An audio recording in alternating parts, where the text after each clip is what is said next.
Number 15 है। अब मैं यहाँ पर रमी नंबर 15 का टीका बता रहा हूँ, ध्यान दे के सुनना। ओ नई बदरिया परिगो संजा, अगुआ भूला बन खंड मंजा। चौपाई नंबर 1। सदगुरुदेव जी यहाँ पुकार के समझाते हुए कहते हैं कि ओ नई बदरिया, जब मनुष्य की बुद्धि भ्रष्ट होती है, जब मनुष्य के अंदर पागलपन आता है, जब अभिमान और घमंड आता है, अहंकार में जब चूर हो जाता है, तो उसके हृदय पर भ्रम भूल कल्पना का बादल छा जाता है, विषय वासना रूपी बदरिया छा जाती है। वो नहीं बदरिया पर अगुआ भूला बनखंड मंझा। और अगुआ का ये मनुष्य जब बनखंड में फंस करके भूल जाता है, ये 4 वेद 6 7 18 प्राणों की वाणी सुन करके, और ब्राह्मण क्षत्रिय वैश्य शूद्र इस चक्कर में फंस करके, है ना, इसकी हिये के नेत्र फूट जाते हैं, और ऊपर भी ये चरम चक्षु इनसे भी नहीं दिखा। पत्थरों को पूजता रहता है, देवी देवताओं को मनाता रहता है, और अपने मन में भारी विकार भर करके और दीन दुखियों को सताता और दुखाता रहता है। तो वो नहीं बदरिया परिगो संजा, अगुआ भूला बनखंड मंजा। ठीक इसी प्रकार से 4 वेद 6 7 18 प्राणों का बादल, इस ब्रह्म परमात्मा के भ्रम की बदली ये सारे संसार में छाई हुई है। लोग टट्टी पेशाब की पूजा कर लेते हैं, नदी नालों की पूजा कर लेते हैं, भैंस के गोबर की पूजा कर लेते हैं, पशुओं की पूजा कर लेते हैं, लेकिन मनुष्य से घृणा मानते हैं। ये कितना बड़ा दुर्भाग्य है। सदगुरुदेव जी पुकार के समझाते हुए कहते हैं कि जब तक हम अपने आप को नहीं जानेंगे, तब तक हमारे अंदर भ्रम बना ही रहेगा। यहाँ पर लाला राम यादव जी कहते हैं कि इन संसार के जो मूर्ख लोग हैं, जितने भी ये ढोंग फैलाते हैं, पाखंड फैलाते हैं, और पत्थर पूजा को फैलाते हैं, और ये देवी देवताओं को पूजते हैं, और हवन एक करते हैं, है ना, और कहते हैं कि हम जो चाहें सो कर सकते हैं। तो फिर जब लड़ाई होती है दूसरे देश से, तब ये कांस हो जाते हैं मूर्ख लोग। उस समय इन्हीं को मार मार के कोड़ा और खड़ा किया जाए कि मारो, अब अपने तंत्र मंत्र जादू चलाओ, यहाँ पर फूंक मार, तो इनकी नवे ठिकाने हो जाए। यदि ऐसा नहीं होता है तो इन सारों को सबको जेल में डाल देना चाहिए। तो सदगुरुदेव जी यहाँ पुकार के समझाते हुए कहते कि वो नहीं बदरिया और परेगो संजा, अगुआ भूला बनखंड मंजा। ये सब एक तरफ विषय वासना के जाल में, एक तरफ भ्रम भूल कल्पना के जाल में ये अगुआ भूल गया। पिया अंते धन अंते रही, चौपर कामर माथे गही। चौपाई नंबर 2 गुरुमुख है। सदगुरुदेव कहते हैं कि जो नालायक लोग पिया को तो कहीं अंत बता देते ऊपर आकाश में, और धन रूपी जीव पाताल में, पृथ्वी पे, है ना, और जहाँ से पूजा करो तब वहाँ पर खुश होगा, जहाँ हवन करो घी को जलाओ तब वहाँ पर लपट पहुँचेगी, तब वो परमात्मा खुश होगा। कैसी बात इन्होंने धोखे विदई। तो पिया अंते धन अंते रही। जैसे कोई अपनी बेटी की शादी करे तो बेटी को तो रख दे बम्बई में, और उसके पति को रख दे दिल्ली में, और जीवन में कभी पास में आने नहीं दे, और कहे कि हमारी बेटी खुश रहे, और उसके बच्चे भी हो जाए 10 10 20 साल के। तो सदगुरुदेव जी पुकार कहते हैं ऐसा कभी नहीं होगा। जहाँ धन रहे तहाँ पति रहेगा, जहाँ पति रहे तहाँ धन बेटी रहेगी, है ना, तब उनका मेल जोल सही चलेगा। तो पिया अंते धन अंते रही, है ना, पिया कहीं अंत है और धन कहीं अंत है, ऐसा कभी न हुआ है और न होगा। ये सारी झूठी कल्पना है। चौपर कामर माथे गई, और चौपर कहिए ये 4 वेद की कामर, है ना, ये चौपर है, और 4 वर्ण ब्राह्मण क्षत्रिय वैश्य शूद्र, और 4 ये आश्रम ब्रह्मचर्य गृहस्थ वानप्रस्थ संन्यास, इन्हीं में ये सारे संसार के लोग भूले हुए हैं। ये कामरी इनके कंधे पर रखी हुई है, माथे पर ये भ्रम इनकी छाया हुआ है। विषय वासना में चूर होकर के अपने पूरे समय को ये गंवा देते हैं, अपने आप को जान नहीं पाते, पारक ज्ञान इनको नहीं हो पाता है। तो पिया अंते धन अंते रही। सदगुरुदेव जी पुकार के समझाते हुए कहते हैं कि जो पिया प्रविष्णु माना है, जो पिया परमात्मा माना है, जो तीनों लोगों का जो दाता माना गया है, जो शरम में समाया हुआ, जो कड़कड़वासी माना गया है, ये सारी भूल है। इस भूल को जब तक आप लोग नहीं त्यागोगे, और ये ब्राह्मण क्षत्रिय वैश्य शूद्र ये जब विरोध छा रहा है सारे संसार में, इसको जब तक आप दूर नहीं करोगे, तब तक कोई भी सुख से सो ही नहीं सकता है। सदगुरुदेव कहते हैं साखी में, फुलवा भार न ले सके, कह सकियन सो रोई, ज्यों ज्यों भींजे कामरी, त्यों त्यों भारी होई। साखी नंबर 15 गुरुमुख। सदु देख के तो फुलवा भार न ले सके, इस संसार के लोग भार नहीं ले सकते। जब दुख आता है कर्म करते हैं तब तो बकरे का सिर काट देते हैं, और जब कर्म का फल आता है तो रोते हैं, भार नहीं ले सकते। तब कहे शकियन सो रोए। और तब इन माया भी गुरुवा लोगों की जो चेला लोग हैं उनसे कहते हैं भैया हमारे पास में बहुत दुख आ रहा है। फिर वो कहते चलो हमारे गुरु जी के पास, गुरु जी आपके सारे संकट काट देंगे। फिर वो लेकर के उन माया भी गुरुवा लोगों के पास में ले जाते हैं, तो फिर वो लूट लूट के खाते हैं। कहते हैं भैया ऐसा करो आपके दुख दूर हो जाएंगे, पत्थर पूजो, देवी देवताओं को पूजा करो, अनुष्ठान करो, घर में ब्राह्मण को बुलाओ, है ना, उसकी पूजा करो, नीलावती कमलावती कथा करवा लो, कुछ नहीं तो अखंड रामायण करवा लो, साधना की सप्ताह करवा दो तो और अच्छी बात है। ऐसे कहीं कि फुलवा आभार न ले सके तब बेचारे अवधि लोग सब कहते हैं ठीक है कोई बात नहीं, हमारे संकट कटने चाहिए, हम तो यज्ञ भी कर देंगे। फिर यज्ञ करते हैं, खूब दान लुटाते हैं और ब्राह्मणों को देते हैं। तो सदगुरुदेव जी पुकार के समझाते हुए कहते हैं कि हे ब्राह्मण क्षत्रिय वैश्य शूद्र, और सभी लोग आप सावधान हो जाओ, समझ जाओ ये आपके अंदर बहुत बड़ी कालमा है, इसको दूर करो। फुलवा बाहर ले सके कह सके इंसुर हो, ज्यों ज्यों भीजे काम रीत्यों त्यों भारी हो। और जैसे जैसे विषय वासना में आप भीजते रहोगे तैसे भारी होते रहोगे, जैसे जैसे भ्रम भूल कल्पना में भूले रहोगे तैसे भारी होते रहोगे, और इतने भारी शरीर में चले जाओगे फिर उठना बैठना मुश्किल पड़ जाएगा। मनुष्यों में भी जिसका शरीर भारी हो जाता है तो उठने बैठने में बहुत दिक्कतें आती है। उनको तो वो इंग्लिश चाहिए, संडास, उसे बैठ सकते हैं, नीचे बैठा रहो तो लुढ़के पड़ते हैं, बड़ी परेशानियां आती हैं। और जब ये हाथी घोड़ा इन खाने में चले जाएंगे, बूढ़े हो जाएंगे, मगरमच्छ जैसी खाने में चले जाएंगे, अजगर जैसी खाने में चले जाएंगे, वहाँ पर कितनी बुरी दशा होगी। तो साहब कहते हैं कि आज अपने आप को जान लो और मन शुद्ध साफ शाकाहारी बनो, किसी प्रकार से किसी को सता दुखा मत। तो ज्यों ज्यों भीजे काम रिश्ते हो तो भारी होए, और जैसी जैसी आपकी ये काया भीजेगी तैसी भारी होती रहेगी। इसलिए आज अपने आप को जान लो, इस ब्रह्म परमात्मा देवी देवता की कल्पना त्याग दो, तब पूर्ण शांति मिलेगी, और नहीं तो धोखे में आपका जीवन चला जाएगा।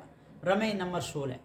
सदगुरुदेव जी यहाँ पुकार के समझाते हुए कह रहे हैं कि चलत चलत अति चरण पिराना, हारे परे ता तेरे सयाना। चौपाई नंबर 1 गुरुमुख।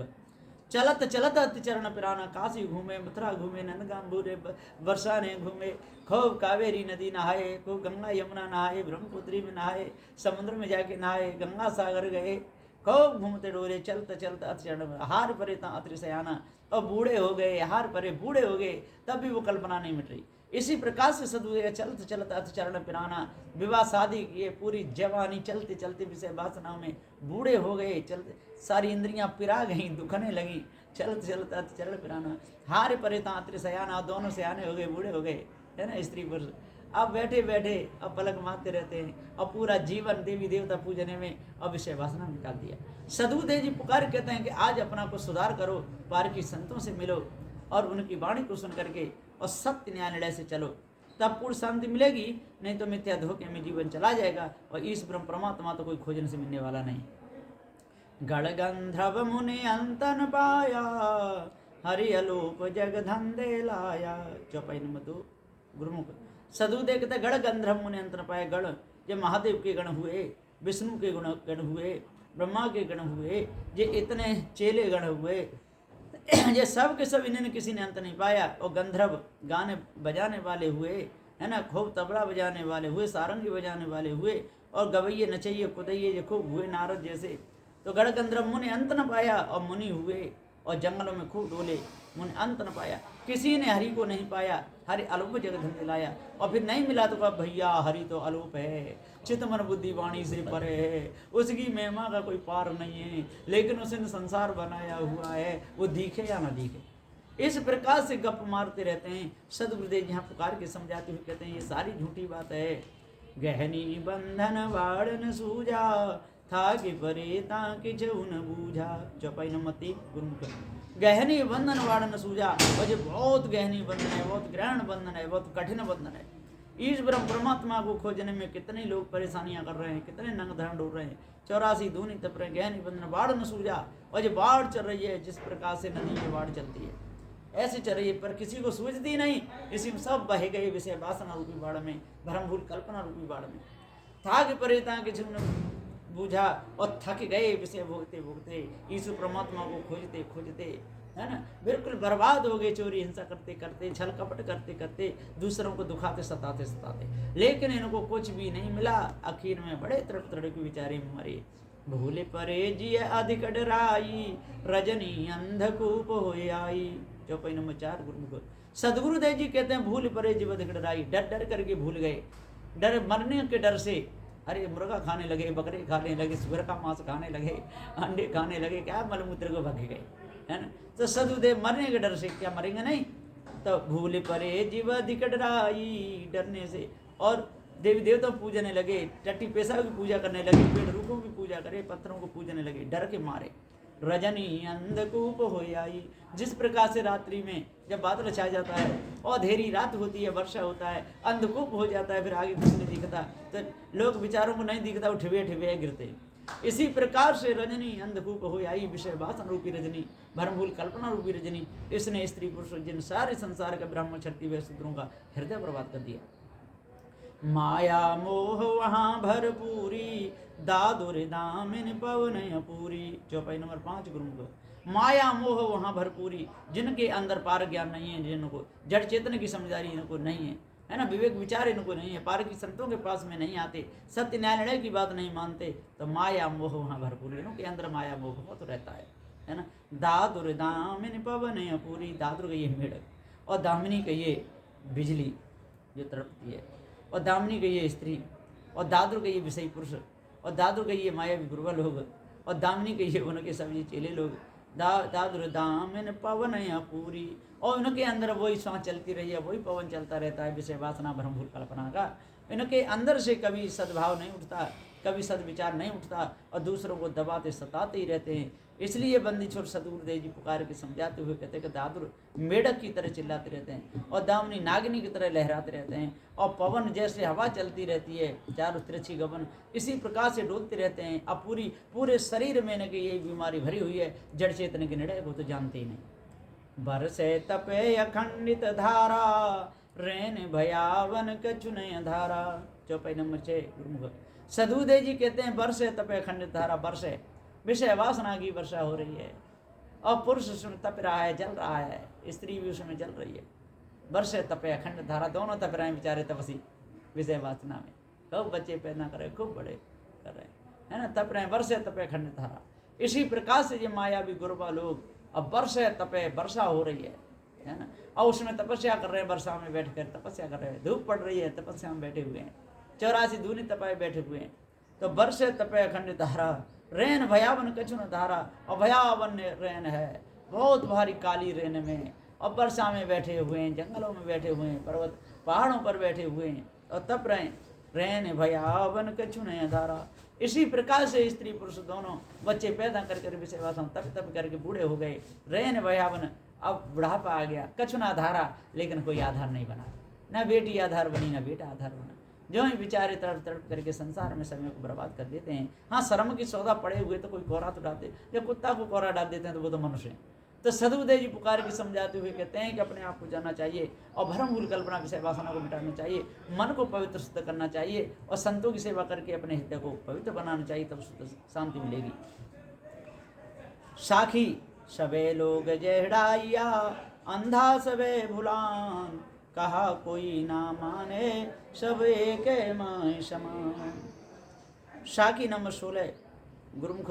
सदगुरुदेव जी कहते सबे लोग जेहड़ाइया, सारे संसार के लोग, ब्राह्मण क्षत्रिय वैश्य सिख शहीद मुगल पठान, है ना, जैन बौद्ध सिख ईसाई मुसलमान, ये सब के सब भूले हुए जेड़ा रहे विषय वासना भ्रमभूल कल्पना में, लल्लड़ के मरे जा रहे, मैं ऊंचा ये नीचा, ये इधर कैसे बैठ गया, जी जहाँ पर कैसे आ गया, ये द्वार पर कैसे चढ़ गया, है ना, जिसको ये बर्तन में भोजन कैसे पा गया, इसकी हिम्मत कैसे बढ़ गई। खूब इस सारे संसार में ये बीमारी छाई हुई है।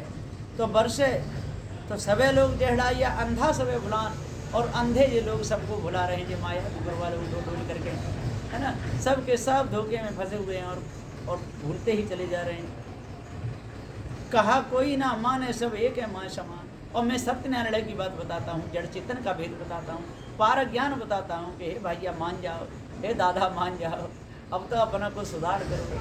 क्यों अंधे हो करके विषय वासना में फंसे हुए हो, क्यों अंधे खटी की तरह और खटगई खटक बकरा को काटने में लगे हुए हो, क्यों अंधे इन मछुआरों की तरह मछली मारने में लगे हो, क्यों अंधे बहेलिया शिकारियों की तरह, है ना, पक्षियों को और पशुओं को मारते हो, और क्यों दूसरे को दबाते सताते हो। आज पारक सिद्धांत को जान लो, जड़ चेतन के भेद को समझ लो, तब आपको पूर्ण शांति मिलेगी, नहीं तो मिथ्या धोखे में जीवन चला जाएगा। तो सदगुरुदेव कहते हैं भैया अपने आप को जानो और भ्रम को मिटा दो, तभी ही आपका सुधार होगा, और किसी उपाय से होने वाला नहीं है। बस इन्हीं वचनों के साथ मैं अपनी वाणी को आराम देता हूँ। बोलिए श्री सदगुरुदेव की जय।